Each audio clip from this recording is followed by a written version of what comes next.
and I was told to make sure he stood against the wall for however long, and I was guarding this prisoner, and my job was to make sure he kept standing up, but something was wrong with his leg. He was injured, and he kept falling to the ground.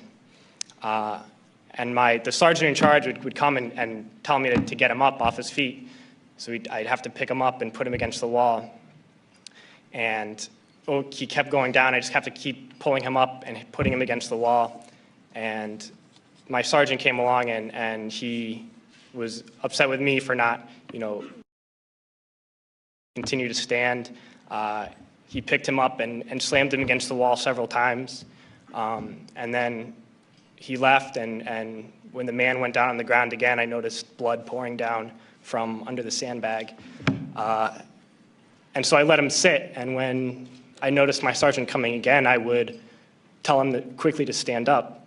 And then I realized that I was supposed to be guarding my unit from this detainee, and at that point I realized I was guarding the detainee from my unit. And I tried hard to be proud of my service, but all I could feel was shame, and racism could no longer mask the reality of the occupation. These were people, these were human beings. I've since been plagued by guilt anytime I see an elderly man, like the one who couldn't walk, who we rolled onto a stretcher and told the Iraqi police to take him away. I feel guilt anytime I see a mother with her children, like the one who cried hysterically and screamed that we are worse than Saddam as we forced her from her home. I feel guilt anytime I see a young girl, like the one I grabbed by the arm and dragged into the street.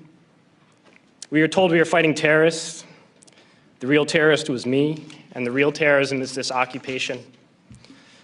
Racism within the military has long been an important tool to justify the destruction and occupation of another country. It has long been used to justify the killing, subjugation, and torture of another people. Racism is a vital weapon employed by this government. It is a more important weapon than a rifle, a tank, a bomber, or a battleship. It is more destructive than an artillery shell, or a bunker buster, or a Tomahawk missile.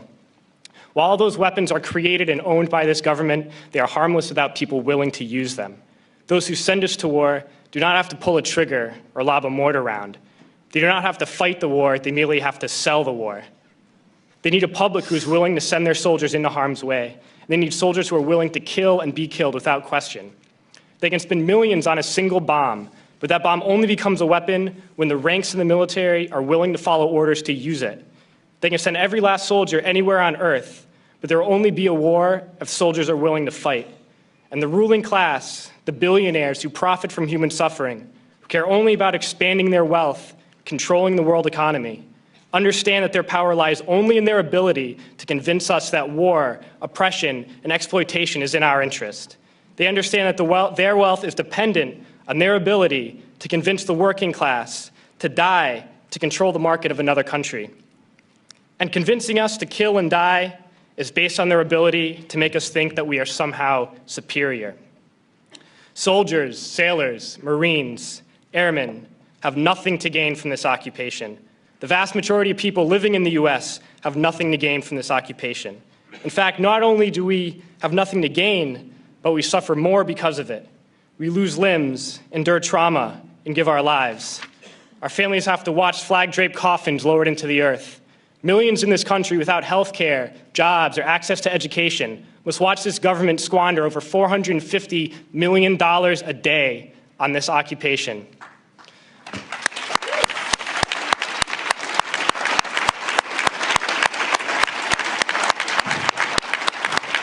Poor and working people in this country are sent to kill poor and working people in another country to make the rich richer. And without racism, soldiers would realize that they have more in common with the Iraqi people than they do with the billionaires who send us to war.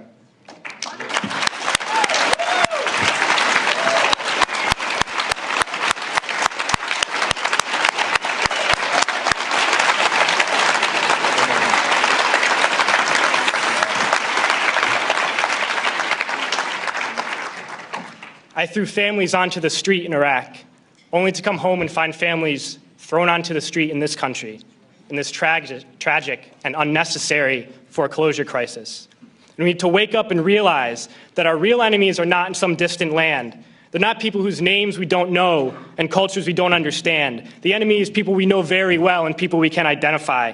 The enemy is a system that wages war when it's profitable. The enemy is the CEOs who lay us off from our jobs when it's profitable. It's the insurance companies who deny us health care when it's profitable. It's the banks who take away our homes when it's profitable. Our enemy is not 5,000 miles away. They are right here at home. And if we organize and fight with our sisters and brothers, we can stop this war, we can stop this government, and we can create a better world.